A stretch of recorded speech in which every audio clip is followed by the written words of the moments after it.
The dining room of the Dawson Ranch could seat 20 people. On this Christmas Eve morning, it held only one.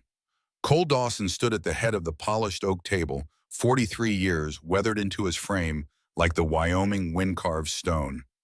Snow fell past the tall windows in silence, so complete it pressed against the ears.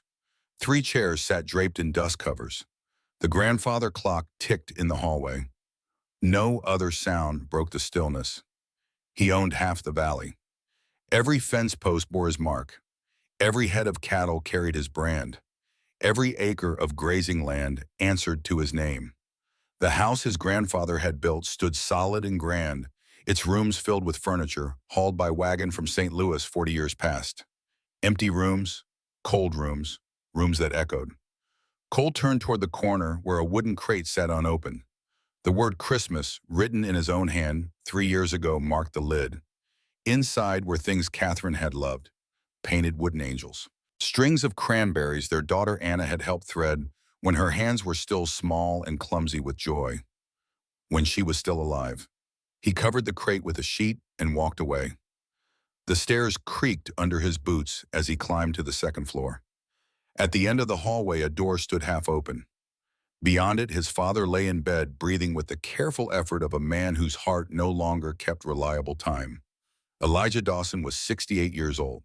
6 months ago, he could still ride fence line, could still break ice on the water troughs, could still stand straight and tall like the ponderosa pines that grew on the high slopes. Now he spent most days in this room, listening to his own heartbeat skip and stutter, waiting for the rhythm to fail completely. Cole stepped inside. The room smelled of wood smoke and liniment and the particular staleness of sickness contained. "Oh," he said quietly. Elijah's eyes opened. They were still sharp, still clear. The body might be failing, but the mind remained keen as ever. "Son," his father said, "come here." Cole moved to the bedside, pulled the chair closer, sat down. Through the window he could see the barn, the corrals, the long slope down to the creek where willows grew bare and gray against the snow. His father had built all of this, had carved it from wilderness with his own hands and his father's knowledge, and more determination than seemed humanly possible. 3 years, Elijah said. His voice came thin and reedy air pushed through damaged passages. 3 years I've watched you live like a dead man. Cole said nothing. What was there to say? The old man spoke truth. I'm dying, Cole. Doctor says I might have 3 months, might have 3 weeks, might wake up tomorrow and not wake up at all. Elijah paused to gather breath. Before I go, I need to see my son alive again. Pa, I'm fine. No. The word came sharp despite its weakness. You're not fine. You're existing. Moving through days like a ghost. This house needs laughter. Needs children running through it. Needs life. His father's hand lifted from the quilt, trembling with the effort, pointing toward the window. I want to see that before I close my eyes for good. Cole felt something twist in his chest. He looked away, stared at the familiar pattern of the wallpaper. Roses and vines chosen by his grandmother decades ago. She had died when Cole was 7. His mother had died when Cole was 12. Catherine and Anna 3 years ago. This house knew death better than it knew joy. You remember what I taught you, Elijah asked. What my father taught me? Yes, sir.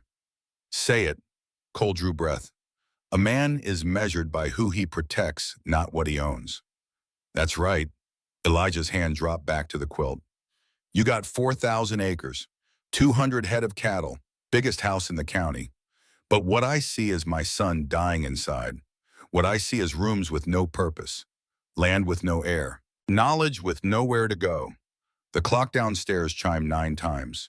Cole counted each one, using the sound to steady himself. I built this ranch with these hands, Elijah continued. My father taught me. I taught you. That's how it's supposed to work. Skills passed down, wisdom carried forward. But who are you teaching, son? Who's going to remember how to read weather signs, how to doctor sick cattle, how to find water where there doesn't seem to be any? His voice caught. Who's going to carry our name when we're gone? Cole swallowed hard against the sudden thickness in his throat. I don't have much time left, Elijah said. I want to see you happy. I want to hear children in this house. I want to watch you live again before I go. Don't make me die knowing I failed to teach you the most important thing. What's that? That you can't lose what you don't let yourself love. But living that way isn't living at all. It's just slow death in a warm house. Snow continued its silent fall beyond the window. Cole sat with his father's words settling over him like that snow cold and inevitable. He wanted to argue, wanted to explain that opening his heart again meant risking the same crushing loss, that he had loved Catherine with everything in him and watched fever take her in 3 days, that he had held Anna while she stopped breathing and felt something inside himself stop breathing too, that the pain of that loss was so complete, so total, that he had locked every door in his heart and sworn never to open them again. But his father already knew all of that, had lived his own losses. And somehow the old man still wanted more life in this house before the darkness came for him too. Promise me something, Elijah said. What? Promise me you'll try. Just try. If an opportunity comes, if there's a chance to let someone in, don't turn it away because you're afraid. His father's eyes fixed on him with startling intensity. Fear's no way to honor the dead son. Only way to honor them is to keep living well. Cole nodded slowly. He could promise that much, could promise to trade Eek, though he had no idea that the opportunity would come before the day ended. 5 miles away in the town of Copper Creek, Ruth Hayes pressed her palm against the mercantile window. Her daughter Lily stood beside her 7-year-old nose, almost touching the cold glass. Their breath fogged the pain in small clouds that faded and reformed with each exhalation. Inside the store, Thomas Wade lifted his daughter onto his shoulders. The girl squealed with delight as her father held a peppermint stick just out of reach, laughing as she stretched for it. He pretended to stumble, making her shriek louder, then finally surrendered the candy with exaggerated defeat. The child's joy rang clear even through the glass. Lily's breath created another fog circle on the window. "Mama," she said quietly. "Why don't I have a papa?" Ruth's throat closed. She pulled her threadbare shawl tighter against the wind that cut down the street like a blade made of ice. Some truths were too heavy for children to carry, but that didn't make them any lighter on a mother's shoulders. "Some children don't, sweet girl," Ruth said, "but you have me." "I know," Lily's voice was so small, "but for Christmas, could I have a papa just for one day?" Ruth closed her eyes. They had $4. The room at the boarding house was paid through January. After that, she didn't let herself think about after that. She had worked as a seamstress until her fingers bled, had mended clothes until her eyes burned in lamplight, had done everything honest and decent to keep them fed and housed, but she couldn't give Lily a father. Couldn't conjure one from wishes and desperation. Couldn't undo the river that had taken Daniel 3 years ago, swept him and his horse away at a crossing everyone said was safe. Couldn't bring back the man she'd married when she was 23. The good, careful man who had tried so hard to build them a future and died trying to cross a swollen creek in spring. "Let's go home," Ruth said softly. "But Mama, I want to see the decorations." "I know, baby, but it's cold and we should get back." They walked away from the window, from the warm light and laughter inside out into the gray afternoon where snow had started to fall. Ruth held Lily's hand tight as they navigated the wooden sidewalk toward the boarding house 3 blocks away. Vernon Pierce was waiting at the door. He was a thick man in his 50s, prosperous in the way of men who profit from other people's desperation. He owned the boarding house and 2 others like it, and he collected rent with the enthusiasm of a man collecting gambling debts. "Mrs. Hayes," he said, blocking the doorway, "we need to discuss your situation." Ruth's stomach went tight. She pulled Lily closer. "Mr. Pierce, can this wait? It's Christmas Eve." "It's business, Mrs. Hayes. Business doesn't wait for holidays." He crossed his arms. "You're 3 months behind on rent. That's $15 you owe me." $15. It might as well have been 1,500. "I'll have it," Ruth said. "I just need a little more time." "Time's what you don't have. I need payment by New Year's Day. That's 8 days from now." His eyes were flat, calculating. "And I'll tell you plain, no other boarding house in this town will take you. Not with your reputation." "My reputation?" The words came out sharper than she intended. "A widow alone with a child?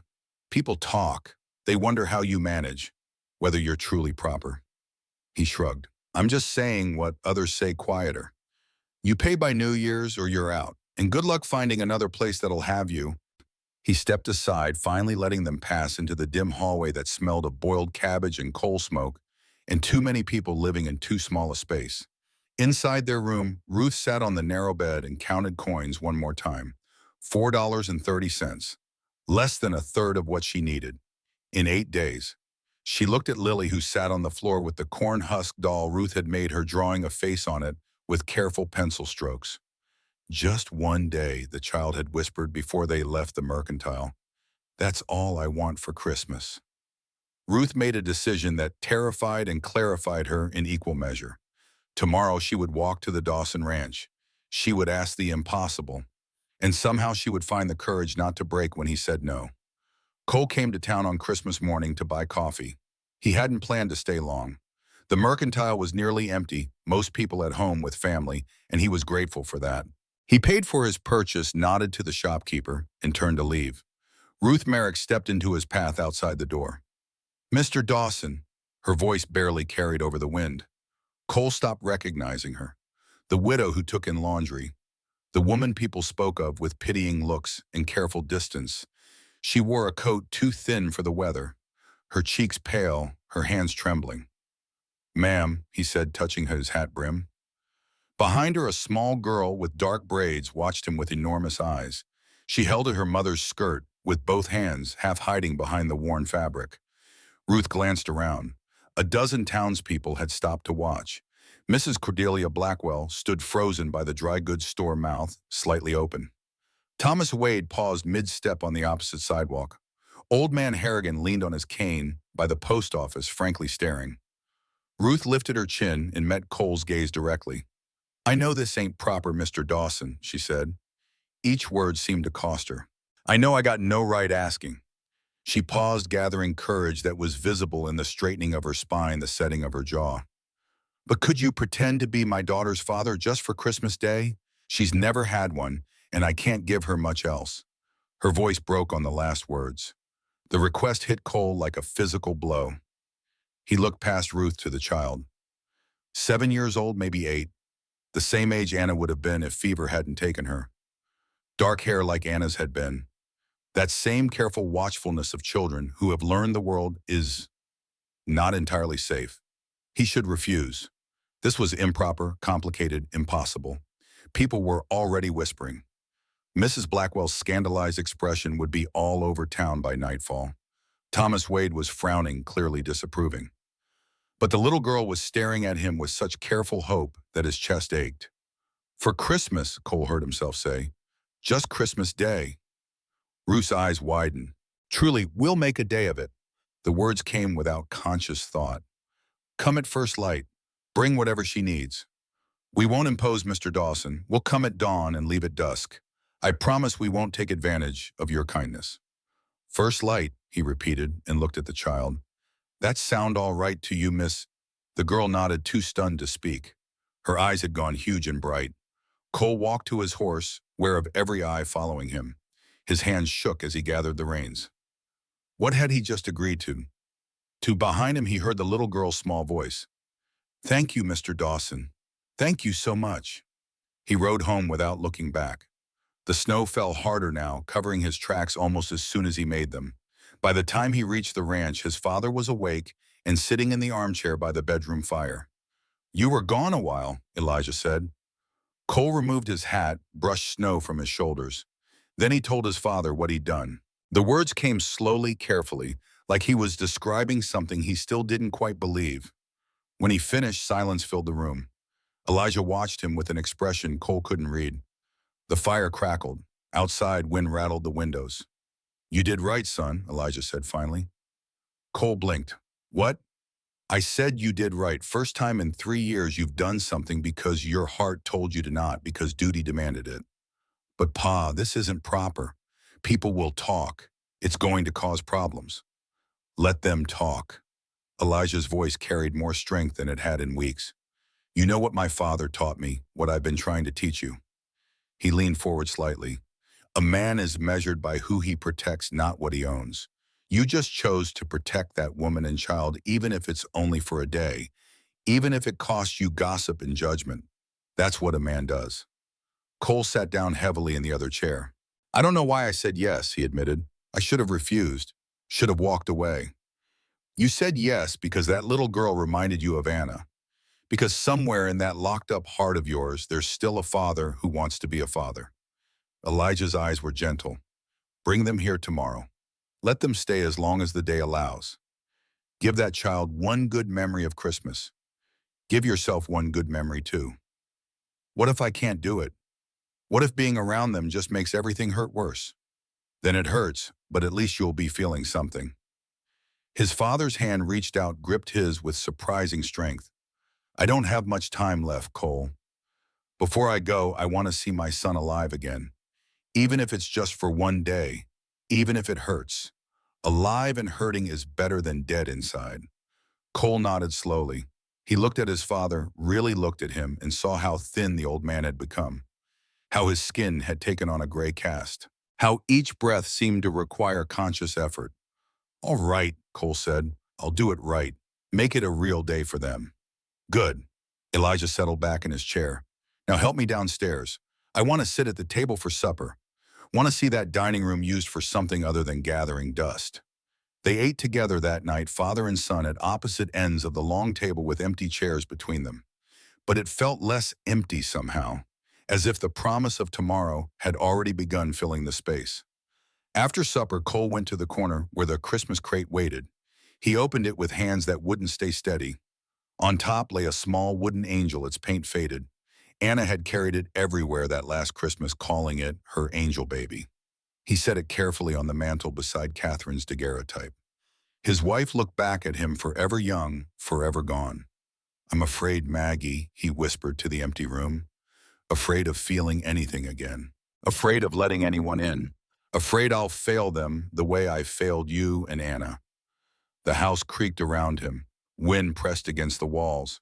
The fire burned low in the hearth. Cole set 3 plates on the dining room table for the first time in 3 years. Then he went upstairs and lay in bed, staring at the ceiling until dawn came gray and cold through the windows.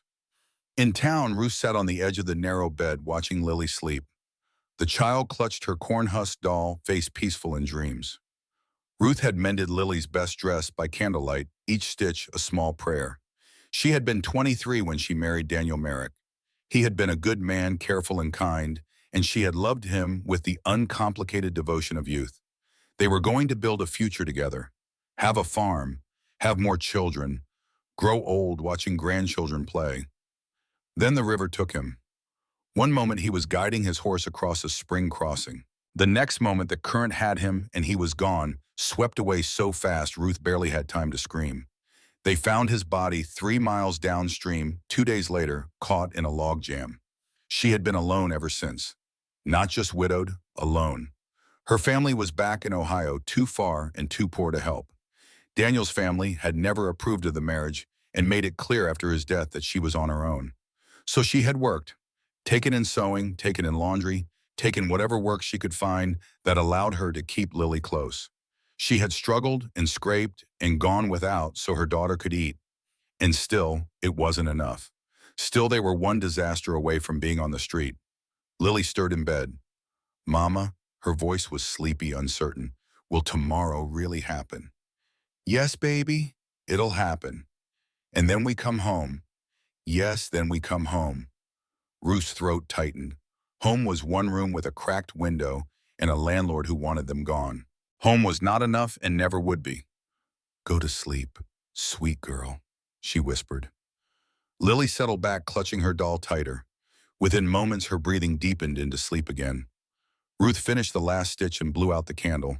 In the darkness, she let herself cry. Silently, so Lily wouldn't wake. She cried for Daniel, for the future they'd lost, for the impossibility of giving her daughter what she needed, for the terror and desperate hope of tomorrow. She whispered a prayer into the cold night. Please let tomorrow be enough for her. Please let her have one good day to remember.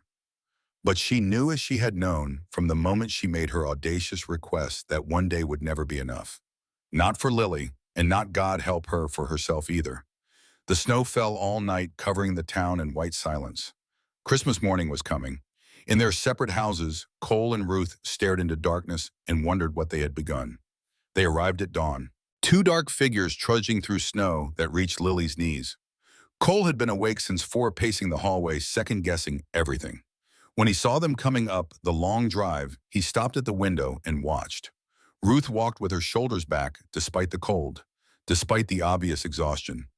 Lily held her mother's hand and tried to match her stride, stumbling every few steps but never complaining. They were a quarter mile from the house when Cole finally went to open the door. He stood on the porch waiting. The air was so cold it burned his lungs. His breath came in white clouds. He watched them get closer, watched Ruth's face set in determined lines, watched Lily's eyes grow wider with each step. "Mr. Dawson," Ruth said when they reached the porch. Her voice was formal, careful. She had pinned her hair up and wore her best dress under the thin coat. "Ma'am," he stepped back. "Come in from the cold." Lily entered first. She turned slowly in the entryway, taking in the high ceilings, the polished furniture, the staircase that curved upward like something from a storybook. Her mouth formed a small O of wonder. "It's the biggest house I ever saw," she breathed. Cole felt something crack in his chest. "It's bigger than it needs to be." Ruth set down a small bundle, Lily's things wrapped in newspaper. Her hands were red from cold, her lips nearly blue, despite the walk having warmed her. "There's coffee on the stove," Cole said, "and I thought maybe Lily would like to help with the decorating."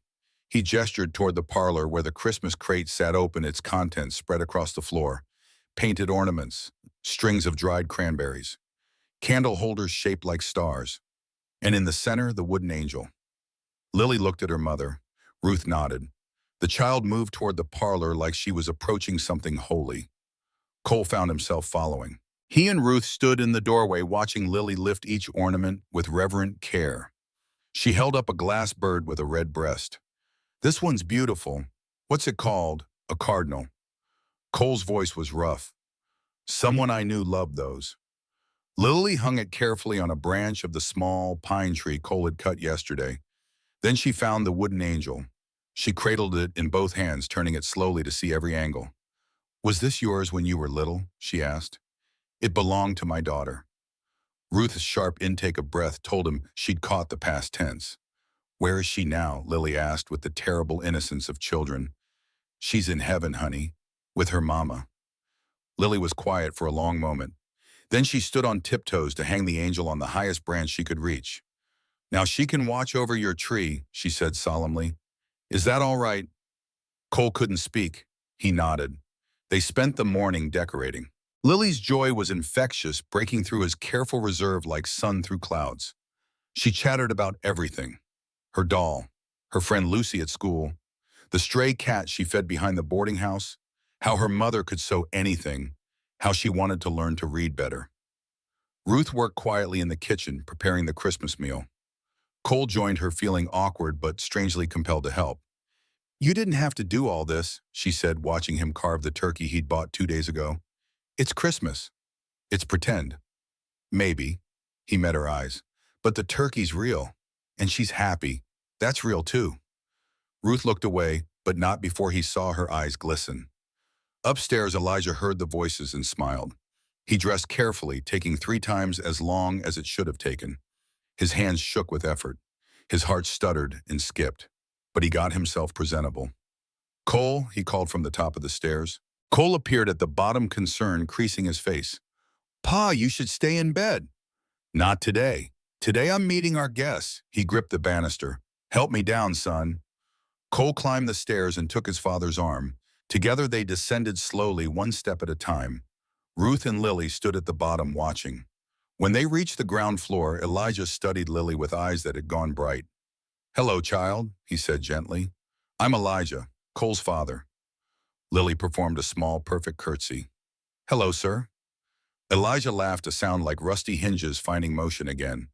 "Haven't seen anyone curtsy in this house since Cole's mother. You've got fine manners, young lady." They moved to the parlor. Elijah settled in his armchair by the fire. Lily perched on a stool nearby, fascinated by this old man who looked at her with such kindness. "You know how old this house is?" Elijah asked. "No, sir." 42 years. My father built it in 1840, just with his 2 hands in a dream." He gestured at the ceiling beams. "See those timbers cut from ponderosa pine up in the mountains? He chose every single one. not a crack in them, still standing strong after all these years. That's a long time, Lily said seriously. It is. That's what we call legacy, the things we build that last after we're gone. He paused to catch his breath. Like your dress. Did your mama make that? Yes, sir, last night. And someday when you're grown, will you remember how she sewed with such care, how every stitch was love made visible? Lily nodded, not fully understanding but sensing the importance. That's legacy too, Elijah said softly. What we leave behind, what we teach the ones who come after. Cole stood in the doorway listening. His father's words settled over him with the weight of truth. This was what the old man had been trying to tell him. Legacy wasn't just land and buildings. It was knowledge passed down, love given freely. The choice to build something that mattered beyond your own life. They ate at noon, four of them around the table that had been empty so long. Lily talked enough for all of them. Ruth smiled more than Cole had thought possible. Elijah laughed and told stories from his youth, his voice growing stronger with each tale as if the company was medicine. After dinner, Lily grew quiet. She curled up in the big armchair by the fire, the wooden angel clutched in her hands. Her eyes started to drift closed. Tell me about your ranch, Papa Cole, she said sleepily. The name pierced him. Ruth opened her mouth to correct her, but Cole shook his head slightly. Just let it be, his gesture said. Just for today. Well, he began, settling into the chair across from her. We've got about 200 head of cattle. They're Herefords, a breed from England. Good for cold weather. They've got thick coats, can handle the Wyoming winters. Lily's eyes were half closed now. In spring, we move them up to high pasture where the grass is greenest. In fall, we bring them down.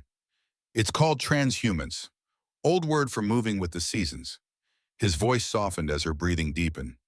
The ranch has been in our family 3 generations. My grandfather started it. My father built it up. Someday it'll pass to whoever comes after me. That's how it works. One generation to the next, taking care of what was given to us, making it better for those who will come after. Lily's eyes closed completely. The angel slipped from her fingers. Cole caught it before it could fall. He sat very still, holding the wooden figure, watching the child sleep. Ruth sat across from him, firelight playing across her face. Their eyes met over Lily's sleeping form. Neither of them spoke, but something passed between them. Recognition, perhaps, or surrender. Outside, the storm worsened. Wind howled around the corners of the house. Snow piled against the windows, cutting them off from the world. Roads won't be safe, Cole said quietly. You'll need to stay the night. Ruth's hands tightened in her lap. We couldn't possibly impose any further. There's 3 spare bedrooms upstairs. You'll take the blue room. Lily can have the one next door. He met her eyes. It's not an imposition. It's necessity. The storm's getting worse. Mr. Dawson, I don't think it would be proper for us to stay without a chaperone, and people will talk, and Vernon Pierce will use it against me when he throws us out, and I just can't risk making our situation worse than it already is. The words came in a rush, fueled by panic and propriety in equal measure. Then people will talk, Cole said simply, and if Mr. Pierce has a problem with you accepting shelter during a blizzard, he can take it up with me. He stood and moved to the window, looked out at the white maelstrom beyond. You can't go back tonight, neither of you. It wouldn't be safe. Ruth was quiet for a long moment. Then she nodded slowly. All right, thank you. We'll leave first thing in the morning when the storm clears. But they both knew, standing there with Lily asleep between them and the storm raging outside, that something had shifted. This wasn't just about one day anymore. This wasn't pretend. Cole carried Lily upstairs. She didn't wake, just curled into his shoulder the way Anna used to. He laid her in the small bedroom that had been a nursery once. Ruth appeared in the doorway with a lamp. She moved past him to tuck the blankets around her daughter, her movements practiced and tender. They stood there together in the soft lamplight, watching the child sleep. Outside, the wind shrieked. Inside, a small girl dreamed peacefully, safe and warm. Thank you, Ruth whispered, for today, for all of it. It ain't over yet, Cole said. No, I suppose it isn't. In that moment, with Lily sleeping between them and the storm trapping them together, Cole realized the truth. This wasn't pretend anymore. Maybe it never had been. The storm would trap them for 2 more days. 2 days of cooking together in the warm kitchen, of watching Lily play with toys Cole brought down from the attic, of conversations by the fire when Lily slept and words seemed easier in the darkness. 2 days of becoming something neither of them had planned. 2 days of falling into a pattern that felt like family. But that was still ahead. On this Christmas night, Cole showed Ruth to the blue bedroom and wished her good night. He went to his own room and stood at the window, watching snow bury the world in white. Behind him, Catherine's photograph watched from the dresser. "I don't know what I'm doing," he told her image. "Don't know if this is right, but for the first time in 3 years, I feel something other than emptiness." "Is that allowed? Am I allowed to feel again?" The photograph didn't answer. The wind howled, and downstairs in the parlor, the wooden angel watched over the decorated tree, a small sentinel keeping vigil through the storm. Dawn would bring another day, and another after that, each one pulling them deeper into something that couldn't be called pretend anymore.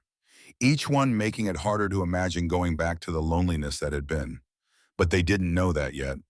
On this Christmas night, exhausted and uncertain, they simply slept while the snow fell and the world outside disappeared into white silence. Cole woke before dawn on the second day. He had slept in the chair beside his bedroom window, unable to bring himself to lie in the bed where Catherine had died. Through the frost-etched glass, he watched the storm continue its assault on the world. Snow fell so thick he couldn't see the barn.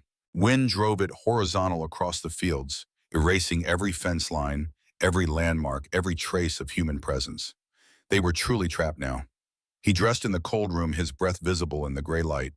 Downstairs, he could already hear movement, the creak of floorboards, the soft murmur of voices. He paused at the top of the stairs, listening. Ruth was in the kitchen. He could hear the clatter of pots, the opening and closing of the stove door. And underneath that, Lily's higher voice asking questions. The sound was so foreign to this house, so unexpected after 3 years of silence, that Cole stood frozen for a long moment, simply listening. When he finally descended, he found them at work.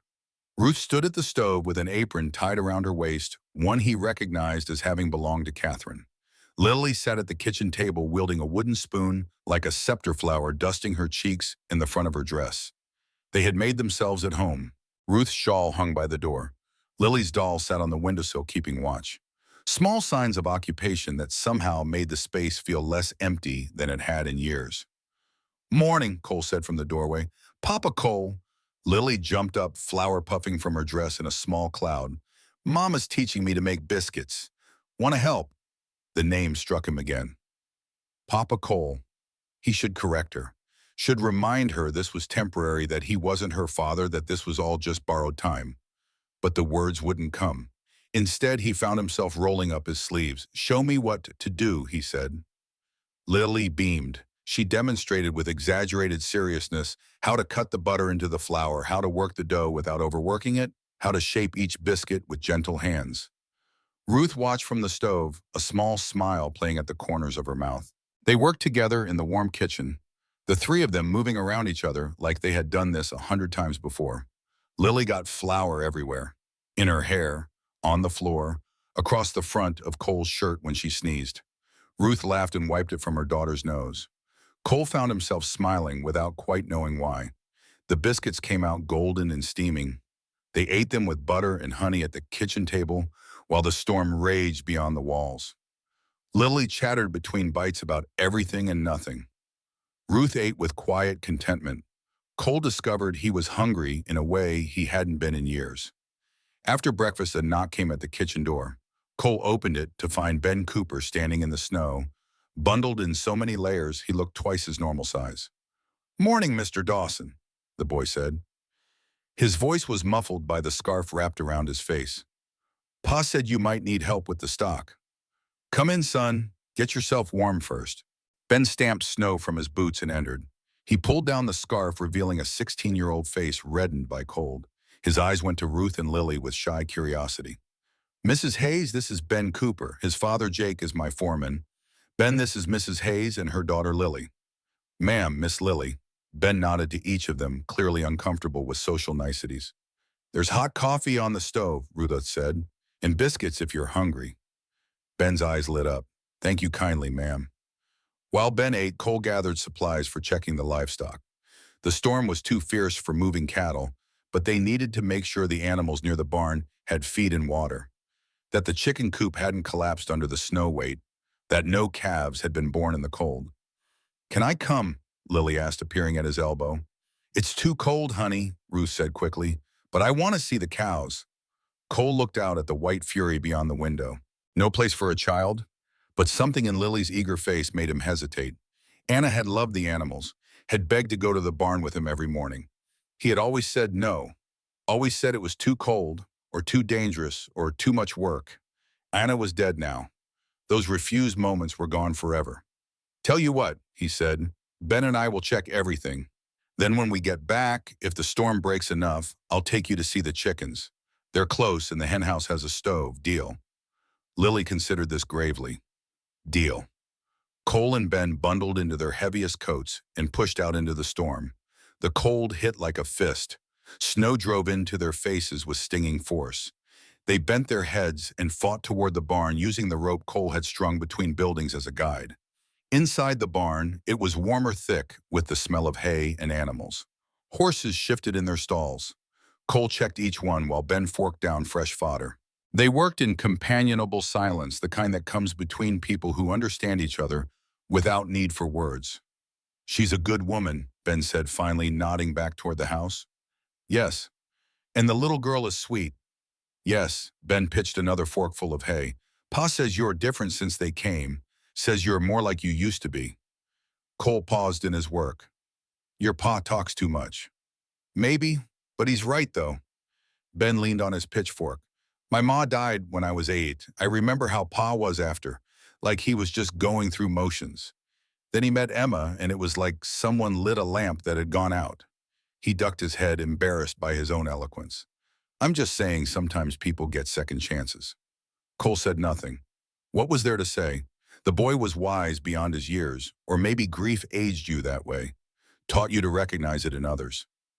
They finished with the animals and fought their way back to the house. Ruth met them at the door with towels and hot coffee. They stripped off their outer layers in the mudroom snow, melting in puddles around their boots. In the kitchen, Lily waited with barely contained excitement. "Is it time? Can we go see the chickens?" Cole looked out the window. The storm had eased slightly, the wind dropping to a steady blow instead of howling fury. He could see the henhouse from here maybe 30 yards away. Doable with care. "Get your coat," he said. They bundled Lily in every warm thing they could find. Ruth's shawl over her coat. Cole's spare scarf wrapped 3 times around her neck. Mittens too large for her small hands. By the time they finished, only her eyes showed. "She looks like a walking blanket," Ruth said, smiling despite her obvious worry. "I'll keep hold of her the whole way," Cole promised.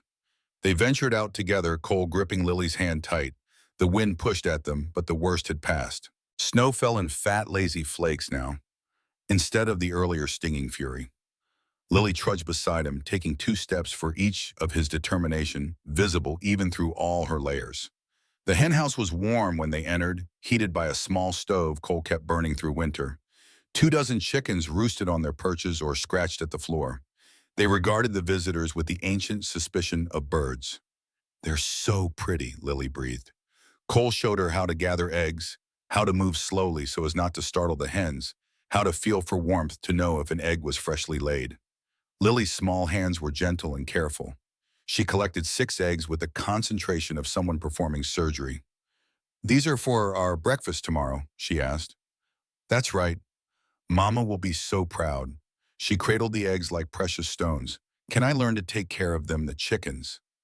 Something in Cole's chest went tight. "Maybe," he heard himself say, "if you're here long enough." They returned to the house where Ruth waited anxiously by the window. She swept Lily into her arms the moment they entered, checking her daughter for signs of frostbite or distress, finding nothing but excitement and cold pink cheeks. "Mama, I gathered eggs, 6 of them, and tomorrow we'll have them for breakfast, and Papa Cole says maybe I can learn to take care of the chickens if we stay long enough." The words hung in the air. If we stay long enough. No one spoke for a moment. Then Ruth began unwrapping her daughter from the layers of warmth, carefully avoiding Cole's eyes. Upstairs, Elijah had risen and dressed himself with painstaking care. Cole found him sitting on the edge of his bed, breathing hard from the effort. "Pa, you should rest." "Rested enough. Want to sit downstairs today. Want to be part of things." Cole helped his father descend the stairs one slow step at a time. Elijah's weight seemed insubstantial, as if the sickness was eating him from inside, leaving only shell. But his grip on the banister remained strong, and his eyes stayed clear. In the parlor, they settled Elijah in his favorite chair by the fire. Lily appeared moments later, drawn by the sight of the old man. "Good morning, Mr. Elijah," she said politely. "Good morning, child. Come sit with me. I want to tell you about this house." Lily perched on the footstool beside his chair, all attention. Elijah pointed to the ceiling beams. "See those timbers? My father cut them from ponderosa pine up in the mountains. Each one chosen special. He knew which trees would give straight lumber, which had the right grain to bear weight for generations." His voice carried the rhythms of a practiced storyteller. "This house has stood 42 years, through blizzards worse than this one, through summer heat that cracked the earth, through windstorms that tore roofs off lesser buildings. It stands because my father built it right, built it to last." "How did he know how?" Lily asked. "His father taught him, and his father before that. Knowledge passes down, you see. Each generation teaches the next. That's how things survive." Lily absorbed this with the seriousness of children who sense they are learning something important. "Like Mama teaching me to sew?" she asked. "Exactly like that. Your mama is giving you skills that will serve you all your life, that you'll maybe teach your own children someday. That's legacy, little one. What we leave behind, not just buildings and land, but knowledge, skills, the ability to do things well." "And love?" Lily asked. "Is love legacy too?" Elijah's eyes grew bright. "Yes, child. Love most of all." They talked while the morning passed. Elijah told stories of the early days, of bringing cattle north from Texas, of building the first barn with timber felled and milled by hand, of winters so harsh they lost half the herd, of summers so dry the creek ran to nothing more than mud. Cole stood in the doorway listening. He had heard these stories before but never really listened. Now watching his father pass them to this child who wasn't even blood, he understood. This was what the old man had meant about legacy. It wasn't about keeping things in the family. It was about sharing what you knew before it was too late, making sure the knowledge didn't die with you. At noon, they gathered for dinner. Ruth had made soup from the ham bone Cole produced from the ice house, with vegetables from the root cellar and biscuits left over from breakfast. Simple food made extraordinary by company. Ben had stayed to help with afternoon chores. He sat at the table with them, shy but pleased to be included. The boy ate with the earnest hunger of youth, accepting seconds and then thirds, while Ruth beamed at his appetite. "Ben," Elijah said, "Cole tells me you're learning the ranch." "Yes, sir. Trying to, anyway." "Good. A man needs a trade, needs to know how to do something well enough to make a living. What have you learned so far?" Ben listed skills with modest pride: doctoring sick cattle, reading weather signs, mending tack, and fixing broken equipment. As he talked, Cole realized how much the boy had absorbed, how much he himself had taught without quite meaning to. After dinner, Lily curled up in the armchair by the fire. The wooden angel was in her hands again, never far from her reach. Her eyes started to drift closed. "Tell me about the ranch, Papa Cole," she murmured. The name still pierced him. Ruth started to object, but Cole caught her eye and shook his head. "Just let it be." "Well," he began, "we've got about 200 head of cattle. They're Herefords brought over from England. My father imported the first breeding stock back in '75. They're good for cold country. Heavy coat can handle deep snow." He kept his voice low and steady, using the tone that had once soothed Anna to sleep. "In spring, we drive them up to high pasture, where the grass grows green and thick. They spend summer up there getting fat. Come fall, we bring them down before the first big snow. It's called transhumance, old word meaning to move with the seasons." Lily's breathing had deepened. The angel slipped from her fingers. Cole Collard automatically held it while watching the child sleep. Ruth sat across from him. Their eyes met over Lily's sleeping form. The firelight cast shadows that moved and shifted. Outside, wind rattled the windows. The storm was intensifying again. "Roads still won't be safe," Cole said quietly. "You'll need to stay another night." Ruth's hands twisted in her lap. "Mr. Dawson, people will talk. We've already imposed terribly on your kindness." Cole, he corrected. If we're going to be under the same roof for days, you might as well call me Cole. Cole, then. She hesitated. This isn't proper. An unmarried woman staying in a man's house. A woman and child taking shelter during a blizzard is the most proper thing I can think of. Anyone who says different isn't worth listening to. You don't understand. I have a reputation to protect. Without it, I can't work, can't find lodging, can't survive in this town. Then maybe it's a poor town if it values reputation over survival. Ruth shook her head. You can say that because you have means. I have nothing, just my good name and my ability to work. If I lose those, she trailed off, but the implications were clear. Cole wanted to argue, wanted to say he would protect her reputation, that his standing in the community would shield her. But he knew better, knew that power had limits. That gossip was a wildfire no man could control. One more night, he said finally. The storm should pass by morning. Then you can go home with no one the wiser. But even as he said it, he wondered if it was true, wondered if anything would be the same after this. He carried Lily upstairs again. This time she stirred slightly as he laid her down, murmuring something about chickens before settling back into sleep. Ruth tucked the blankets around her daughter with practiced efficiency. They stood together in the hallway afterward, speaking in whispers so as not to wake the child. Thank you, Ruth said, for all of this, for giving her a real Christmas. She'll remember it her whole life.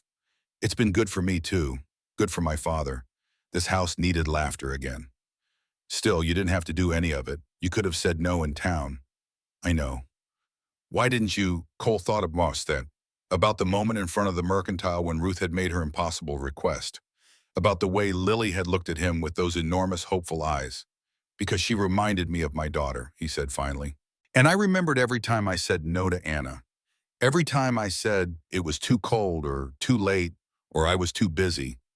All those refused moments. His voice roughened. She died and those moments were gone forever. I thought maybe I could give some of them back. Just to a different little girl. Ruth's eyes shone in the lamplight. I'm sorry for your loss. I can't imagine. You can. You lost your husband. Yes, but I still have Lily. You lost everything. I had my father, still do for whatever time remains. A man isn't nothing just because he's alone.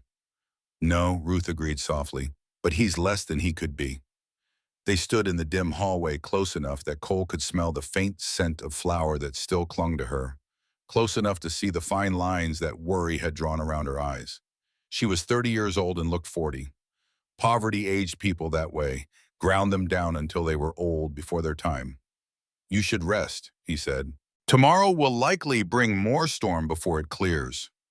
Cole, she spoke his name with hesitation. Why haven't you remarried a man of your means, your position? Surely there have been offers. I loved my wife. When she died, I locked that part of myself away. Seemed easier than risking that pain again. And now I don't know, these past 2 days. He trailed off, unsure how to finish. How to explain that her presence, Lily's laughter, had begun thawing something he thought permanently frozen. Ruth nodded as if she understood. Perhaps she did. Perhaps loneliness spoke a language the lonely always recognized. Good night, Cole. Good night, Ruth. He watched her slip into the blue bedroom and close the door. Then he went to his own room and stood at the window watching snow accumulate in drifts that reached halfway up the barn walls. The world had shrunk to just this house, this small circle of lamplight and warmth. Everything beyond was white emptiness. Tomorrow was December 27th.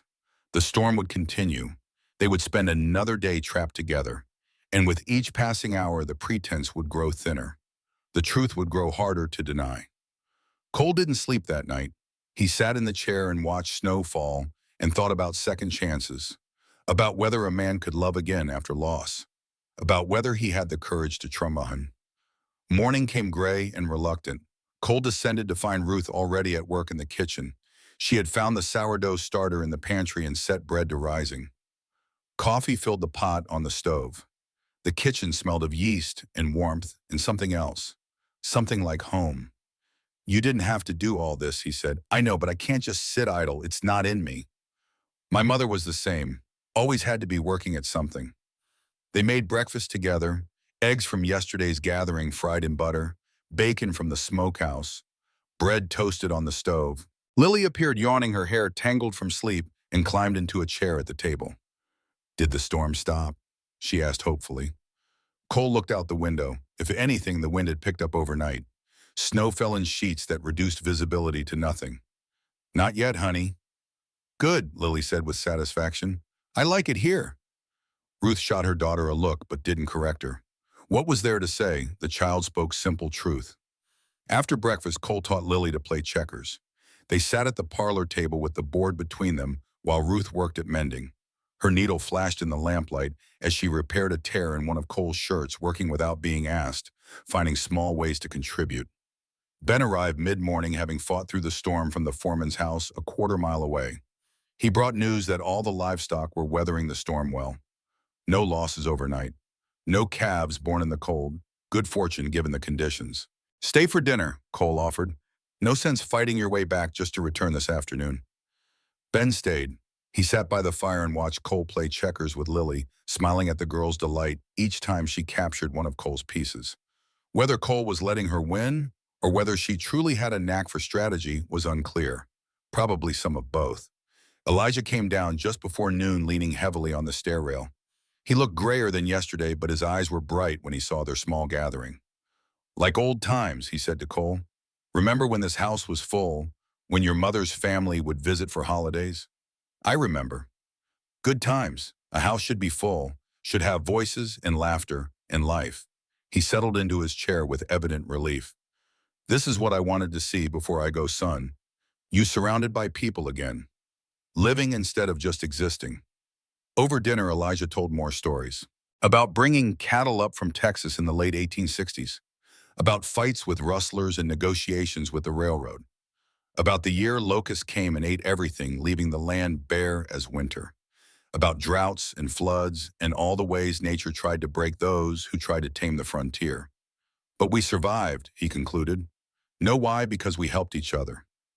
Because when one man's barn burned, we all pitched in to rebuild. Because when one family's crop failed, others shared what they had. That's how you survive out here. Not by standing alone, but by being part of something bigger." His words carried weight beyond the stories. Cole heard the message underneath. You don't have to be alone. There are other ways to live. The afternoon passed in quiet domesticity. Ruth worked at sewing. Lily played with the wooden animals Cole had carved years ago for Anna. Ben helped Cole go through tack that needed mending. Elijah dozed in his chair, worn out by the effort of being social. As evening approached, Ruth cooked supper while Cole and Lily set the table. The child took the task with great seriousness, making sure each fork and knife was placed exactly right. "Is this how families do it?" she asked. "Set the table together." "Yes, honey, this is how families do it." "I like being a family." Cole's hands stilled over the plates. Ruth froze at the stove. The silence stretched until Lily looked up, confused by the sudden tension. "Did I say something wrong?" "No, baby," Ruth said quickly. "You didn't say anything wrong." But the damage was done. The pretense had cracked wide open. They could no longer hide behind the fiction of temporary arrangement. The truth stood naked and undeniable between them. They ate supper in careful silence. Ben left as soon as the meal ended, sensing the strange tension, eager to escape it. Elijah excused himself early, exhausted. That left Cole and Ruth and Lily alone in the parlor as evening deepened into night. Lily played on the floor, unaware of the adults' discomfort. She sang softly to herself, a made-up song about snow and chickens and angels. Her voice was sweet and slightly off-key. Ruth sat in the chair by the window, ostensibly mending another shirt, but really just pushing the needle through fabric without purpose. Cole stood by the fire, staring into flames, trying to find words for things he didn't understand himself. "Tell me about your wife," Ruth said suddenly. Cole stiffened. He hadn't spoken Catherine's name aloud to anyone except his father in 3 years. But something about the quiet room, the child playing peacefully, the storm isolating them from the world, made it possible. "Her name was Catherine," he began. "We married when I was 22. She was 19. She came from Boston. Her father sent her west for her health. Thought the dry air would help her constitution. Did it?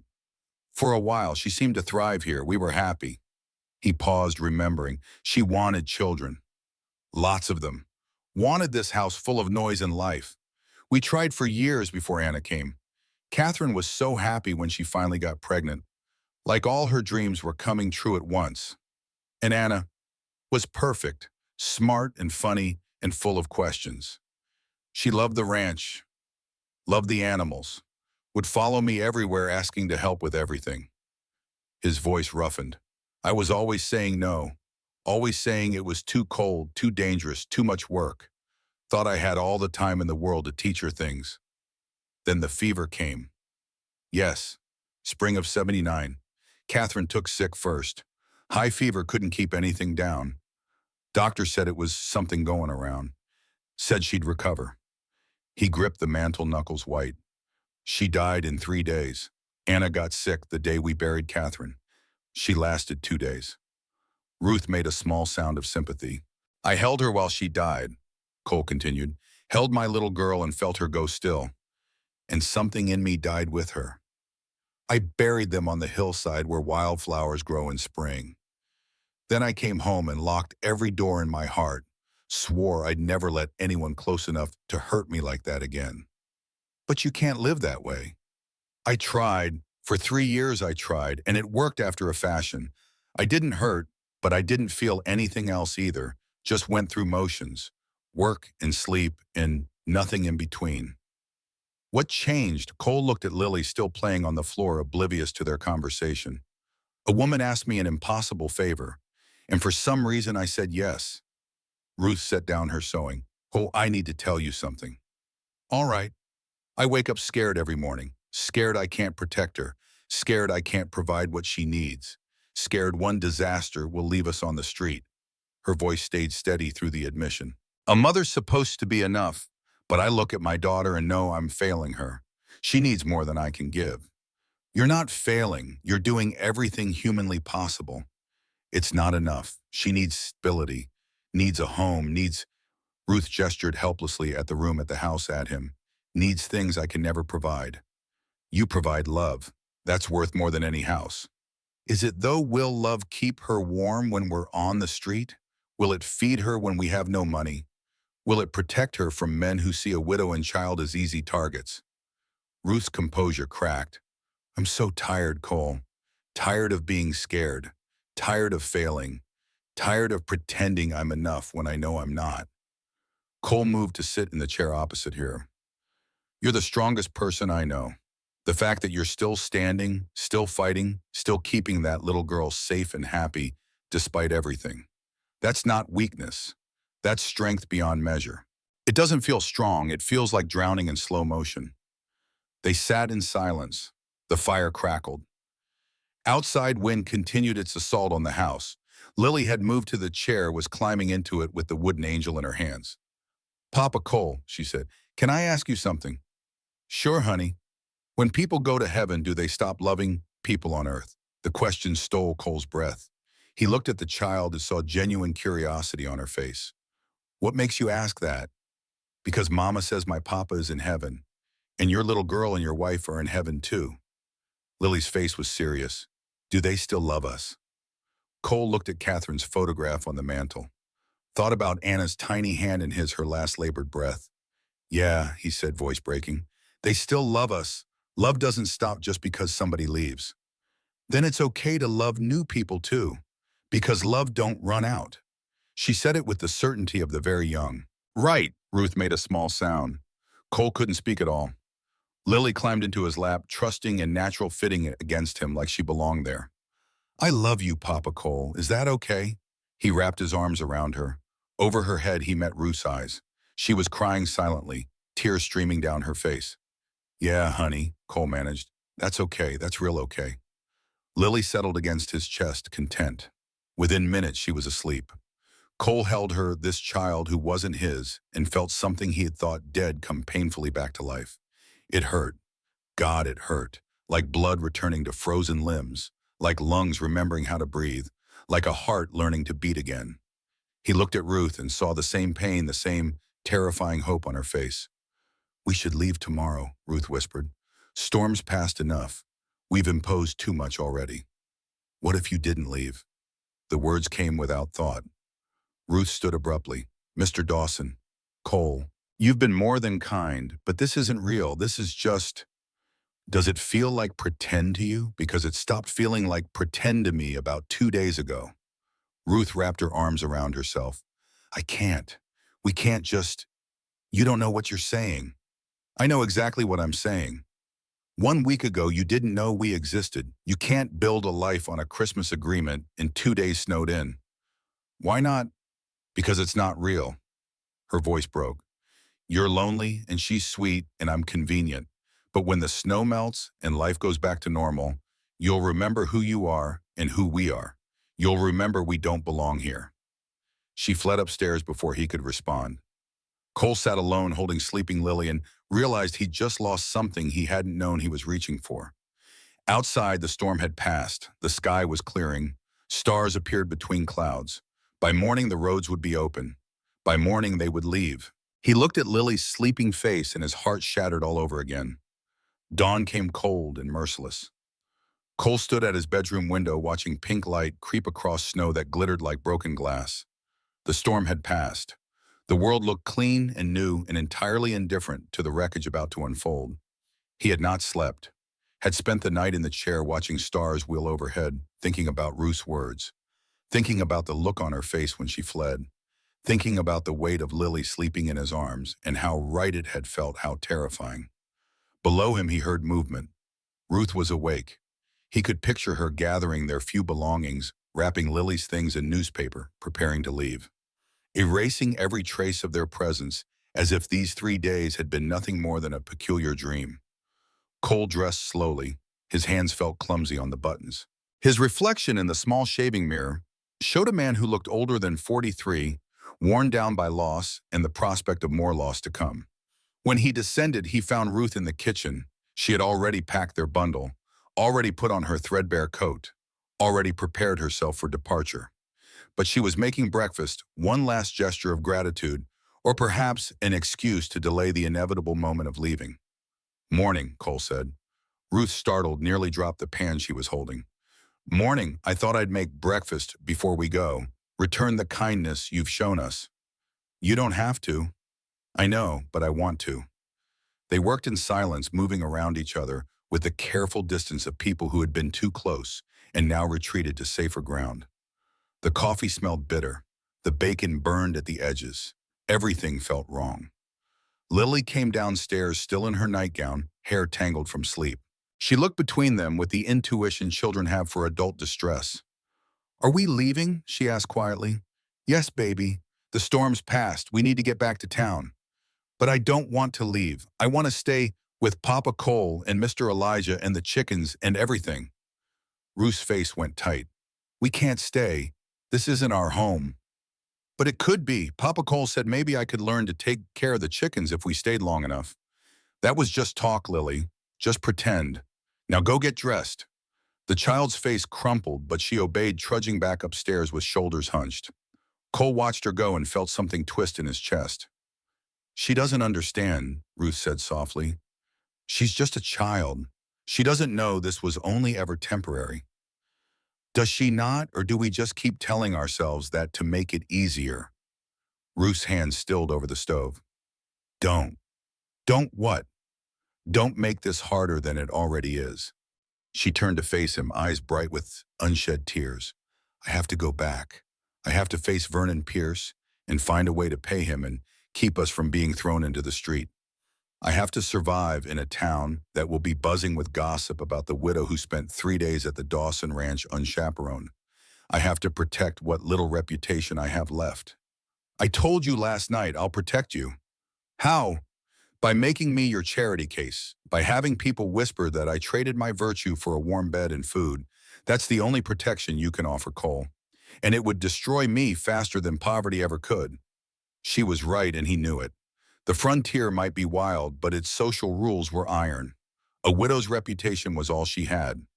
One misstep, and she would be unemployable, unhousingable, cast out. There has to be another way, he said. There isn't. The only way is for us to leave. For you to tell anyone who asks that you gave us shelter during a storm and nothing more. For me to keep my head down and whirl and hope the talk dies eventually. Before Cole could respond, the sound of horses and voices reached them from outside. Multiple horses, multiple voices. His stomach dropped. Through the window, he saw them coming up the drive. Half a dozen riders, several wagons. Mrs. Cordelia Blackwell in the lead wagon bundled in furs. Thomas Wade on a fine bay horse. Reverend Samuel Stone on his old gray mare. Others he recognized from town. They were coming to check on him after the storm as neighbors did. But their timing could not have been worse. "They're here," Ruth whispered. She had gone pale. "They'll see us. They'll know." "Let them see we've done nothing wrong. Cole, you don't understand. It doesn't matter what we did or didn't do. What matters is appearance. And the appearance is that I spent 3 days alone with you." The knock came loud and insistent. Cole had no choice but to answer. He opened the door to find them clustered on his porch, faces bright with cold and curiosity. Mrs. Blackwell pushed forward first. "Mr. Dawson, we were so worried. The storm was terrible, and we wanted to make sure you'd weathered it well, and—" She stopped, eyes going past him, to where Ruth stood frozen in the kitchen doorway. Oh my." The others crowded in to see. Thomas Wade's expression went hard. Reverend Stone looked troubled.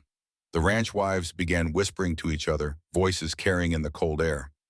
"How convenient, Mr. Dawson," Mrs. Blackwell said. Her tone could have frozen water. "Stranded here with a widow. How very convenient indeed." The implication hung ugly in the air. Cole felt anger rise hot in his throat. "Now see here, Mrs. Blackwell. Mrs. Hayes and her daughter took shelter during the blizzard. That's all. For 3 days without a chaperone, unchaperoned, Mrs. Blackwell's voice rose with each word. "Mr. Dawson, surely you must see how this looks. The proprieties exist for a reason. A man in your position, a woman in hers." "We were just leaving," Ruth interrupted. She had found her voice, found some core of steel that straightened her spine. "Mr. Dawson was kind enough to shelter us during the storm. We are grateful for his Christian charity. We won't trouble him further." The word charity landed like a slap. Cole flinched. Ruth moved to gather their bundle. Her hands shook, but her face remained composed. Lily appeared at the top of the stairs, dressed now, looking down at the crowd of strangers with wide, frightened eyes. "Mama, what's happening?" "We're leaving, baby. Come down and say thank you to Mr. Dawson for his hospitality." "But Papa Cole said we could stay. He said maybe I could learn about the chickens and—" Ruth's voice cracked like a whip. "He ain't your papa."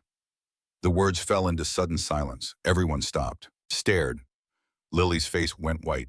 "He was just being kind," Ruth continued, voice shaking now. "That's all it was.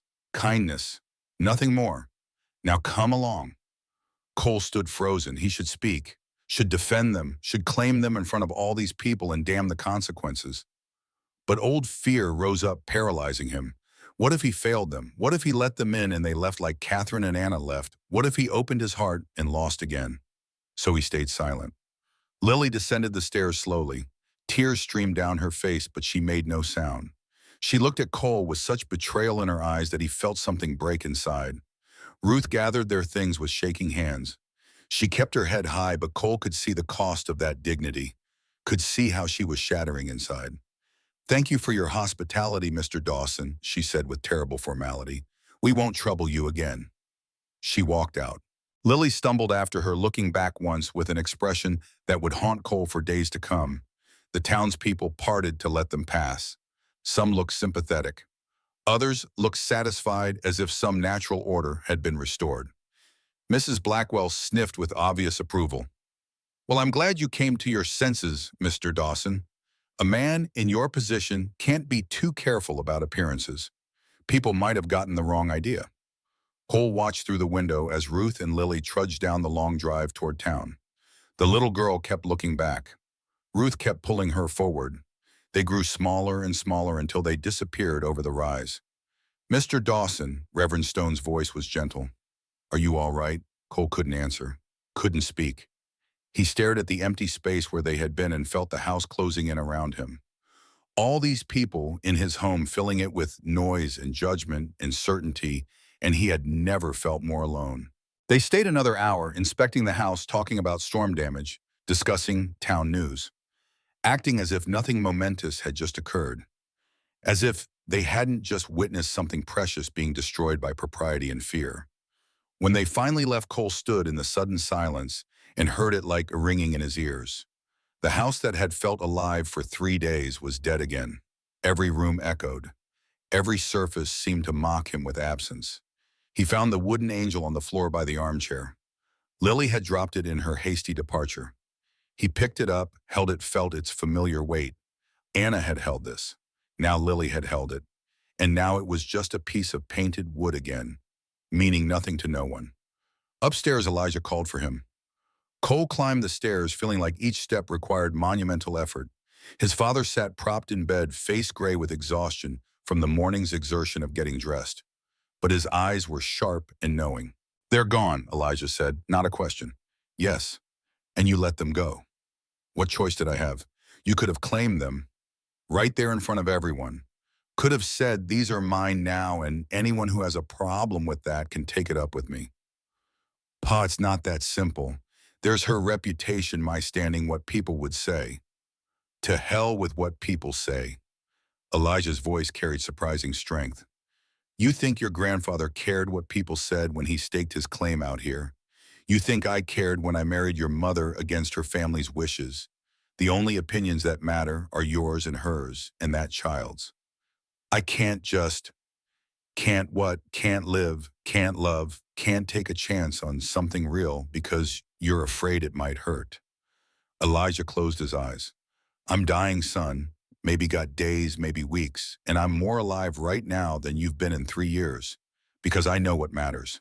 And it ain't reputation or propriety or what Mrs. Blackwell thinks. What if I fail them? What if I'm not enough? Then you fail, but at least you tried. At least you lived." His father's hand reached out, gripped his with surprising strength. "Don't make the same mistake twice. Don't let fear steal what could be yours." Cole said nothing. What was there to say? The old man was right, had been right all along, but knowing and doing were different things. He went downstairs and stood in the parlor where Lily had played. The wooden animals were still scattered on the floor. He knelt to gather them, holding each one, remembering Anna playing with them, remembering Lily's delight, remembering 3 days of almost having a family again. Then he put them away in their box and closed the lid. In town, Ruth and Lily walked through streets that seemed to whisper. People watched them pass. Conversations stopped when they approached, resumed when they'd gone. The gossip had already spread. By nightfall, the whole town would know. By tomorrow, her reputation would be in tatters. Vernon Pierce was waiting at the boarding house door. He stood with arms crossed, expression hard. "Mrs. Hayes, we need to talk." "Not now, Mr. Pierce. My daughter is tired and cold." "Now, Mrs. Hayes, because your situation just got considerably worse." He followed them inside into their small room. Lily went immediately to the bed, curling up with her doll face turned to the wall. Ruth stood by the window, arms wrapped around herself. "You were gone 3 days, Pierce said. 3 days at the Dawson Ranch, alone, unchaperoned. Everyone's talking about it. We took shelter during a storm, that's all." "That's all," Pierce laughed without humor. "Mrs. Hayes, your reputation is the only currency you have, and you just spent it all. No one in this town is going to hire a woman of questionable virtue, and no boarding house is going to want the scandal of housing you. You're throwing us out. I'm giving you until New Year's Day. That's 5 days from now. You pay the $15 you owe or you're out. And I'll tell you straight, there's nowhere else for you to go." After he left, Ruth sat on the edge of the bed. She counted her money again, though she knew the amount by heart. $4.30. Needed 15. In 5 days. Impossible. She looked at Lily, still curled facing the wall. The child hadn't spoken since they left the ranch, hadn't created, just retreated into herself in a way that terrified Ruth more than tears would have. "Baby, are you hungry?" No answer. "Lily, please, talk to Mama." "You said he wasn't my papa." The words came muffled. "You said it was just pretend." "It was pretend, sweet girl. It had to be. But it didn't feel like pretend. It felt real." Lily finally turned to look at her. "Why did you lie?" "I didn't lie, I let you believe something that couldn't be true." That's the same thing. Out of the mouths of babes. Ruth had no answer. She reached to stroke her daughter's hair, but Lily pulled away. I don't want to talk to you right now. Ruth withdrew her hand. She sat in the growing darkness, watching snow fall past their cracked window, and wondered how everything had gone so wrong so fast. The next morning, Lily wouldn't eat. Ruth prepared oatmeal, coaxed and pleaded, but the child turned her face away. She wouldn't speak either, just lay in bed holding her doll, staring at nothing. Ruth had to work, had to try to find sewing jobs, try to scrape together money. She left Lily with Mrs. Stone, the Reverend's wife, who promised to watch the child and try to get her to eat.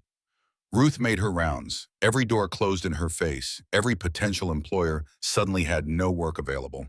The whispers followed her down every street. By noon, she had exhausted every possibility. No work, no money, no hope. She returned to find Mrs. Stone waiting with worried eyes.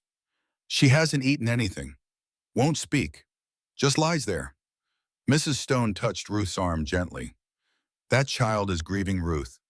Same as if someone died. I know, but what choice did I have? We couldn't stay. It wasn't proper. Sometimes proper and right aren't the same thing. That afternoon, Thomas Wade found Ruth on the street. He tipped his hat with exaggerated courtesy. Mrs. Hayes, I heard about your troubles. Ruth stiffened. I'm managing, thank you. Are you? Because word is you're being evicted, that no one will hire you, that you're 5 days from being on the street with a child. He stepped closer. I can help. I don't need charity. Not charity, a proposition. His eyes traveled over her in a way that made her skin crawl. I'm a widower. I'm not a mother for my daughter. You need security. We could come to an arrangement, marriage properly done. It would solve both our problems. Ruth wanted to refuse immediately, but the practical part of her mind, the part that had kept them alive for 3 years, forced her to consider. Thomas Wade was wealthy. His daughter needed a mother. It would give Lily a home, food security. It would also be a prison. Wade was known for his temper, for his rigid control, for the way his first wife had seemed to shrink over the years of their marriage. I need to think about it, Ruth heard herself say. Think fast. Offer expires New Year's Day. After that, you're on your own. He walked away, leaving Ruth standing in the cold street, wondering if she'd just made a deal with the devil or been thrown a lifeline. That night, Lily developed a fever. It came on suddenly, burning through the child's small body. Ruth bathed her with cool cloths, made her drink water, prayed with increasing desperation. By morning, the fever hadn't broken.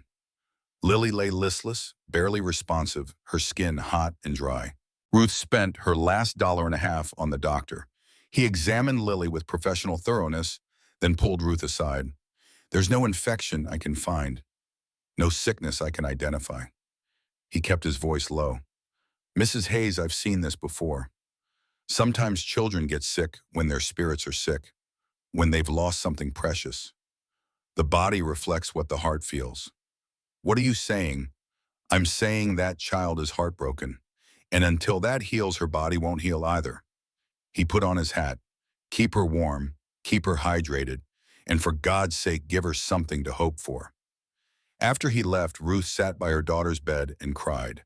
Cried for Daniel, for their lost future, for the impossible situation she'd gotten them into, for the man and house they'd left behind, for the look on Lily's face when she'd said, he ain't your papa. She had been trying to protect them, trying to preserve what little they had. Instead, she'd broken something that might never heal. At the ranch, Cole tried to work, tried to lose himself in the familiar rhythms of livestock care and land management. But everything reminded him. The kitchen where they'd cooked together, the parlor where Lily had played, the stairs where he'd carried her sleeping weight. Ben came to work each morning and watched him with worried eyes. Jake gave him reports on the ranch operations and got distracted responses. Even the animals seemed to sense something was wrong. On the third day, Thomas Wade rode up to the ranch house. Cole was in the barn when Jake came to fetch him. Boss, you got a visitor. Thomas Wade says it's important. Cole followed him out to find Wade sitting his horse like he owned the place. That particular arrogance of wealthy men who've never been told no. Dawson, we need to talk. About what? About that boundary dispute. The 40 acres by the creek. My father and yours drew those lines 40 years ago, but I think they were wrong. I've had a surveyor look at it. Your surveyor is mistaken. Those boundaries are correct. I don't think so. And I mean to take it to the land office. Wade smiled without warmth. Also thought you should know, I've made Mrs. Hayes an offer, marriage. She's considering it. The words hit Cole like a physical blow. He felt his hands clench into fists. That's her business. Indeed it is, but I thought you'd want to know, seeing as you had your chance and let her go. Wade gathered his reins. She needs security. I can provide it. You had 3 days to claim her, and you chose not to. So now she's available for a man with more courage. He rode away, leaving Cole standing in the yard with fury and regret warring in his chest.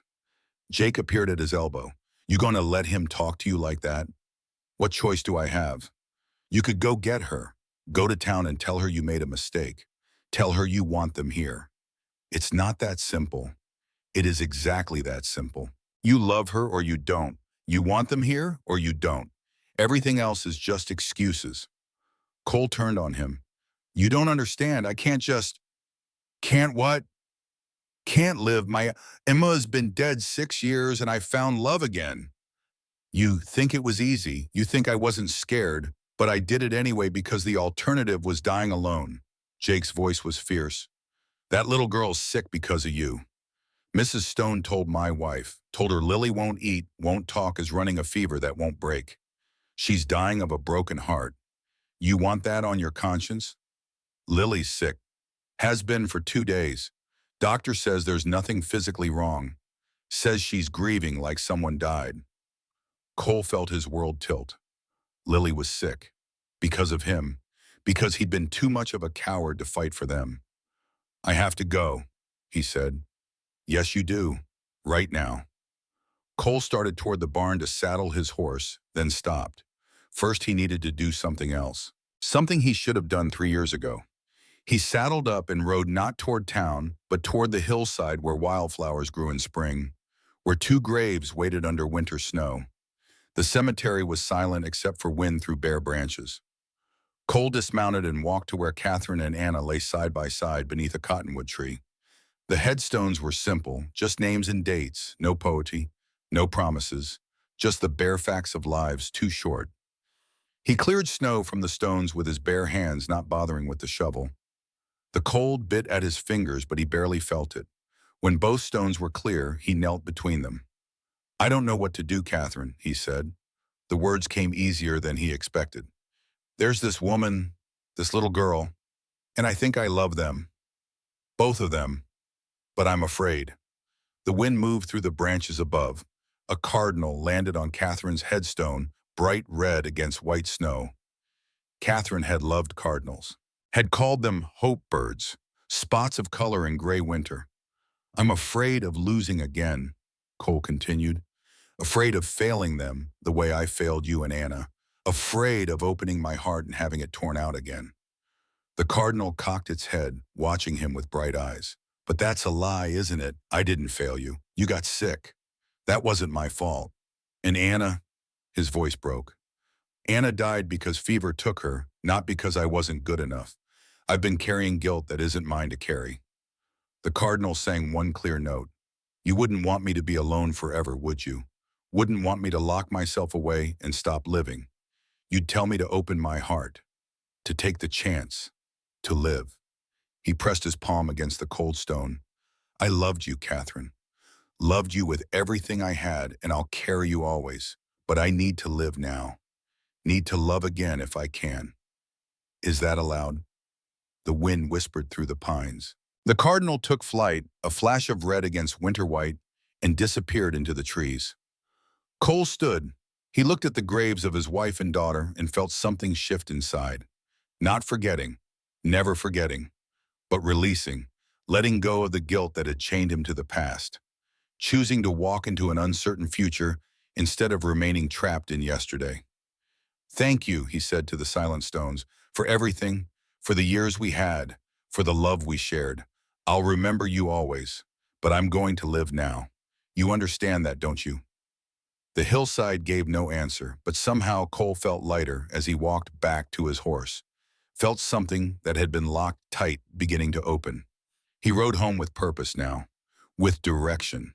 Tomorrow he would go to town, would face Ruth and Lily, would tell them what he should have said when the townspeople arrived, would claim them in front of everyone and dare anyone to object.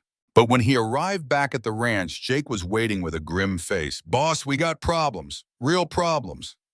The cattle. A section of fence had gone down in the storm, weakened by a snow weight. Nearly 50 head had scattered. If they didn't find them before nightfall, predators would. If they didn't get them back before the next storm hit, they'd lose half the herd. "Get every man," Cole said. "We ride now." It took all afternoon and into evening, fighting through snowdrifts, following tracks, herding panicked cattle back toward safety. By the time they had most of the herd accounted for, night had fallen. Cole was exhausted, frozen, covered in snow and mud. But they'd saved the cattle, saved the ranch. It was too late to go to town now. Too dark. The horses were exhausted. It would have to wait until morning. Cole went to bed that night thinking tomorrow. Tomorrow I'll go to her. Tomorrow I'll make this right. He didn't know that Ruth had already made a decision. Didn't know that desperation and fear were driving her toward a choice that would change everything. Didn't know that sometimes tomorrow comes too late. But tomorrow did come, and it came early. Cole woke in the gray hour before dawn with his father's voice echoing in his mind. "Don't let fear steal what could be yours." He dressed in the darkness, moving with purpose for the first time in days. His hands were steady on the buttons now. His reflection in the mirror showed a man who had made a decision. He found Elijah awake, sitting up in bed, as if he'd been waiting. "You're going," his father said. Not a question. "Yes." "Good."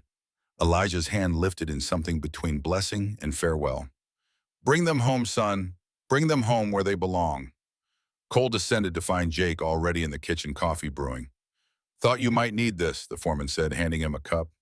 "Horses saddled. I'll handle the ranch today." "Jake, don't. Just go get your family." Cole rode out as the sun broke over the eastern mountains, painting snow gold and pink. The cold air burned his lungs, but he barely felt it. Every hoofbeat carried him closer. Closer to the choice he should have made 3 days ago. Closer to the life he'd been too afraid to claim. The 5 miles to Copper Creek passed in a blur of white landscape and pounding heart. As he entered town, people stopped to stare. Cole Dawson riding hard before dawn, face set with determination. The gossips would have more to whisper about. Let them. He pulled up in front of the boarding house, dismounted, climbed the stairs 2 at a time. His fist hit the door with force that rattled the frame. Vernon Pierce opened it, eyes widening. "Dawson, what the hell? Where is she?" "Mrs. Hayes, 3rd floor, end of hall. But you can't just..." Cole was already past him, taking the stairs at a run. Behind him, Pierce sputtered protests that faded into nothing. The 3rd-floor hallway stretched narrow and dim. He found the door, knocked once, didn't wait for answer. Ruth stood in the center of the small room, a carpet bag open on the bed. She wore her threadbare coat. Her face was drawn, exhausted. Behind her, Lily lay curled on the narrow bed, so still she might have been carved from wax. "Cole," Ruth's voice came barely above a whisper, "what are you doing here?" "Stopping you from making a terrible mistake." He stepped inside, closed the door. "You're leaving. Thomas Wade is coming at noon. We're going to his ranch. He's offered marriage, and I've accepted." The words hit like bullets, but Cole didn't flinch. "No. No." Ruth's laugh was brittle. "You don't get to say no. You had your chance. You stood there silent while they tore us apart. You let us leave. I know, and I've regretted it every second since." He moved closer. "But I'm here now, and I'm not letting you do this. You don't have a choice. I have to think of Lily. She needs food, a home, security, things I can't give her.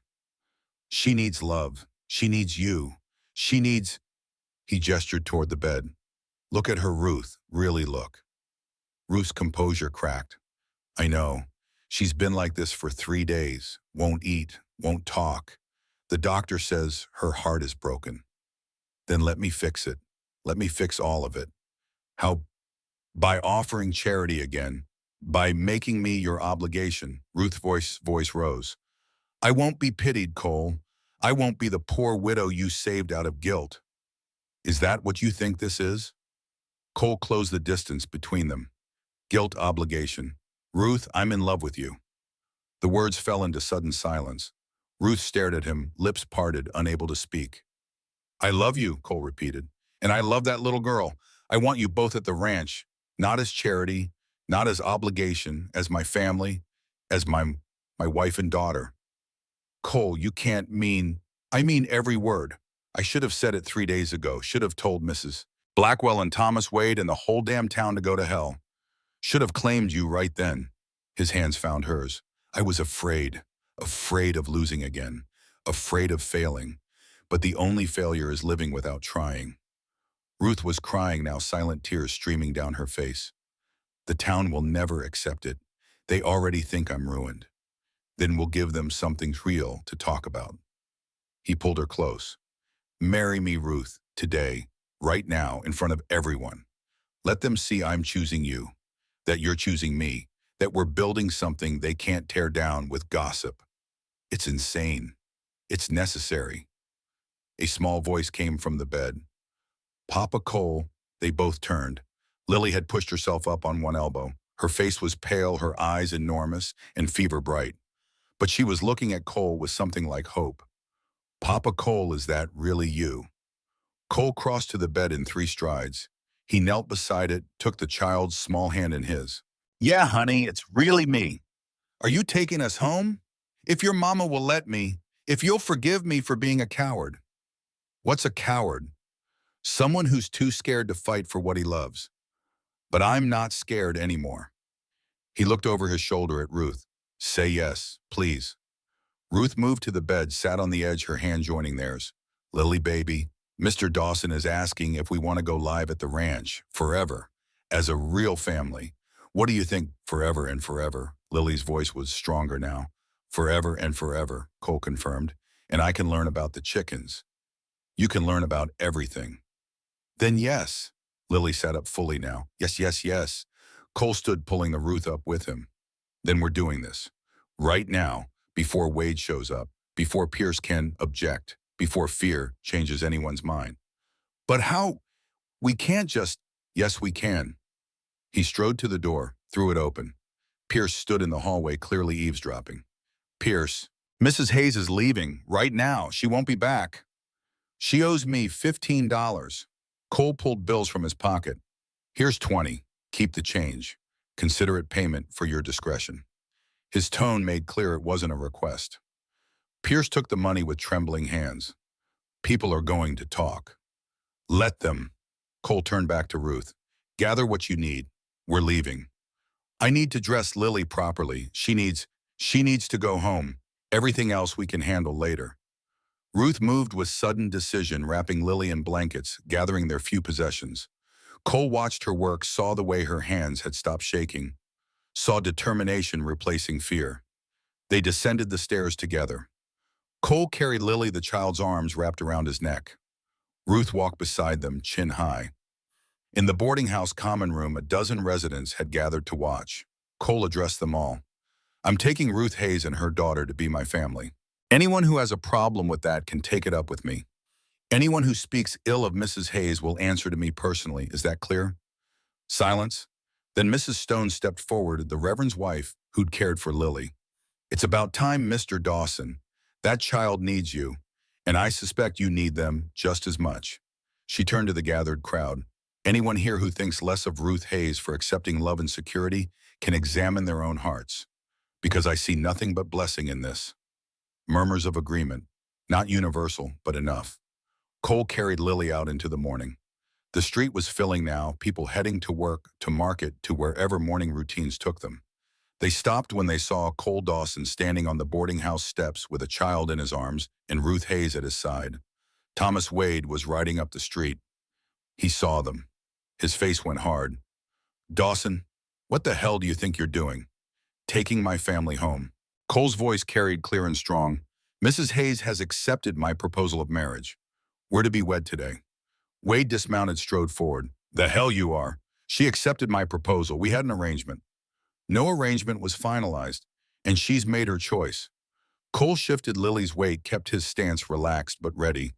I suggest you accept that with grace. Grace! Wade's hand moved toward the pistol at his hip. Thomas, don't. Reverend H. Stone appeared from the church across the street, voice firm. Whatever your dispute, it won't be settled with violence, not in my town. Wade's hands stilled. He looked at Ruth, eyes cold. You're making a mistake.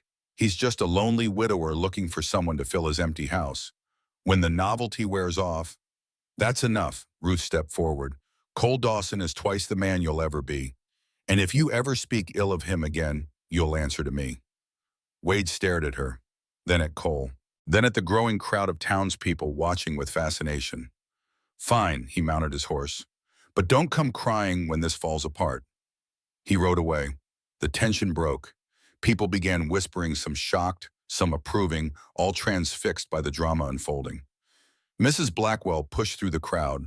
Cole braced himself for judgment. She stopped before them, looking at Lily in Cole's arms. The child had recovered enough to watch everything with wide eyes. Mr. Dawson, Mrs. Blackwell said slowly, I may have spoken hastily the other day. Looking at this child, seeing how she looks at you, she paused. Sometimes propriety matters less than mercy. If you're sincere in your intentions, I am. Then you have my support. She turned to the crowd.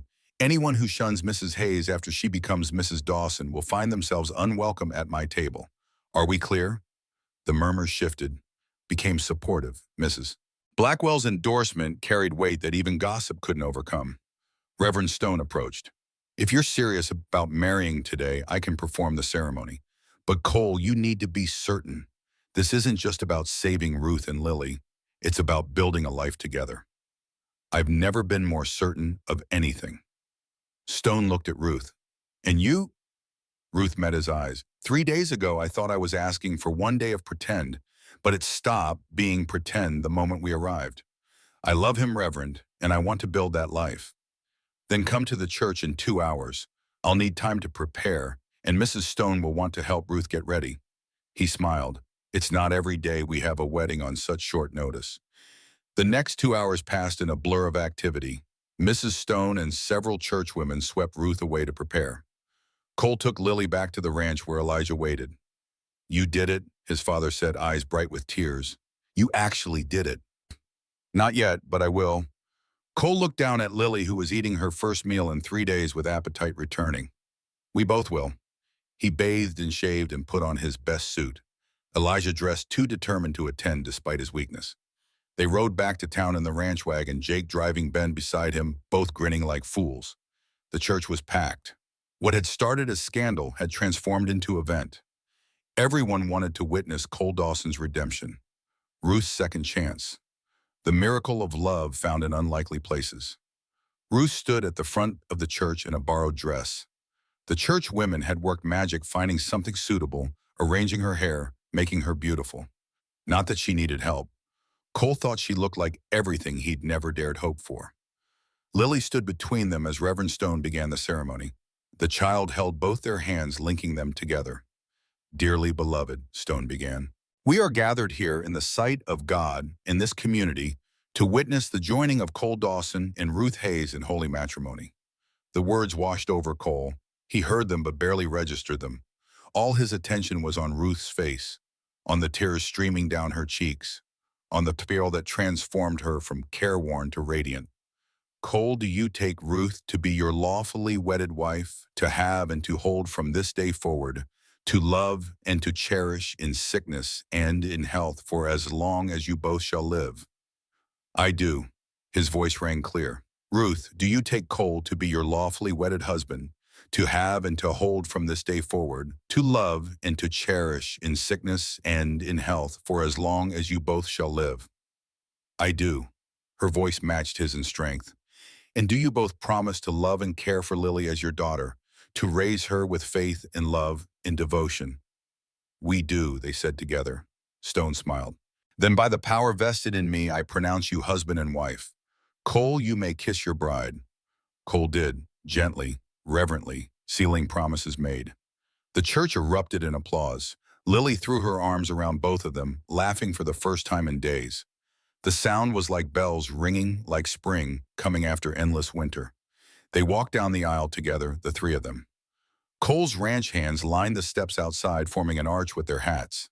The whole town had turned out watching, smiling, blessing them with presents, if not words. Jake brought the wagon around. Cole lifted Ruth and then Lily into the back, climbed up beside them. As they pulled away from the church, Lily started singing. That same made-up song about snow and chickens and angels. Her voice carried clear and sweet in the cold air. They drove through town, through countryside, up the long drive to the ranch. Elijah had ridden ahead with Ben. Smoke rose from every chimney. Every window glowed with lamplight. Cole helped Ruth down, then Lily. They stood together looking at the house. "Welcome home," Cole said. Ruth looked up at him. "Home, I never thought I'd have one again." "You do now, we all do." Elijah waited on the porch. When they climbed the steps, he pulled Ruth into an embrace. "Welcome to the family, daughter," he said. Then to Lily, "And welcome home, granddaughter." Lily's eyes went huge. "I have a grandfather. You do now, and I expect you to visit me every day and tell me stories and maybe learn to play checkers." "I already know checkers," Papa Cole taught me. "Did he now?" "Well, then you'll have to teach me your tricks." They went inside. The house that had been empty was full. Jake had brought his wife and Ben. Mrs. Stone had sent food. Other ranch families appeared with gifts and congratulations. The parlor filled with voices, with laughter, with life. Cole stood in the doorway watching Ruth move through the room, greeting people, accepting welcome with grace. Watching Lily show Elijah the wooden angel, explaining how it watched over the tree. This was what the old man had wanted to see. What he'd pushed Cole toward. Family, legacy, love that conquered fear. Later, after the guests left and Lily had fallen asleep in her new room, Cole and Ruth stood on the porch watching stars emerge. "Are you sure?" Ruth asked quietly. "Sure you want this, want us?" Cole pulled her close. "I've never been more sure of anything. I wasted 3 years being afraid. I'm not wasting one more day. It won't be easy. People will still talk. There will be challenges. Then we'll face them together. That's what marriage means." Ruth leaned into him. "I love you, Cole Dawson." "I love you too, Ruth Dawson." He tested her new name, found it fit perfectly. They stood together in the cold night, watching their breath, fog, feeling the solid weight of the house behind them and the promise of the future ahead. Inside, Elijah watched from his window. He saw them together, saw the way they stood comfortable and close, saw the life he'd prayed for restored to his son. He closed his eyes with peace settling over him like a blanket. He had done what he needed to do, had pushed Cole back into the world of the living, had seen his son find love again before the darkness came. Whatever time remained, it would be enough, because the ranch would go on. The knowledge would be passed down. The legacy would continue. Not through blood alone, though Lily carried that forward now, but through love freely given, through courage in the face of fear, through the choice to build rather than hide. Downstairs in the parlor, the wooden angel watched over the room. Its painted smile seemed warmer somehow, as if Anna and Catherine looked down from wherever they were and blessed this new beginning. The fire burned low. The house settled into its nighttime creaks and sighs. And for the first time in 3 years, every room served its purpose. The dining room would host family meals. The kitchen would smell of bread and laughter. The stairs would echo with a child's running feet. The bedrooms would shelter dreams instead of memories. Cole and Ruth came inside, finally driven by cold. They checked on Lily one last time, found her sleeping peacefully, fever gone, color returned. The wooden angel sat on her nightstand, keeping watch. They went to their room, the one that had been Cole's alone. Ruth moved through it with shy uncertainty, unused to such space, such comfort. Cole watched her, still amazed that she was here, that this was real. "It's a lot to take in," she said, touching the curtains, the furniture, the space. "We have time, all the time we need." She turned to him. "Thank you for coming for us, for not letting fear win. Thank you for saying yes, for taking a chance on a broken widower. You're not broken, you're healing. We both are." They came together, held each other, let the reality of forever settle around them. Outside, snow began to fall again. Soft, gentle, covering the world in white silence. And in the morning, the sun would rise on their first full day as a family. There would be breakfast to make and chores to do and a little girl to teach about chickens. There would be challenges ahead, adjustments to make, 2 separate lives learning to braid into one. But they would face it together, 3 hearts that had chosen each other, 3 souls that had found home. The ranch that had echoed with absence now rang with presence. The house that had known too much death now celebrated life. And Cole Dawson, who had spent 3 years convinced he could never love again, slept that night with his wife beside him and his daughter down the hall. Tomorrow would come, and it would be good, because tomorrow was no longer something to fear. It was something to build, something to share, something to fill with laughter and love and all the small moments that make a life worth living. The Christmas arrangement had become forever, and that was exactly as it should be.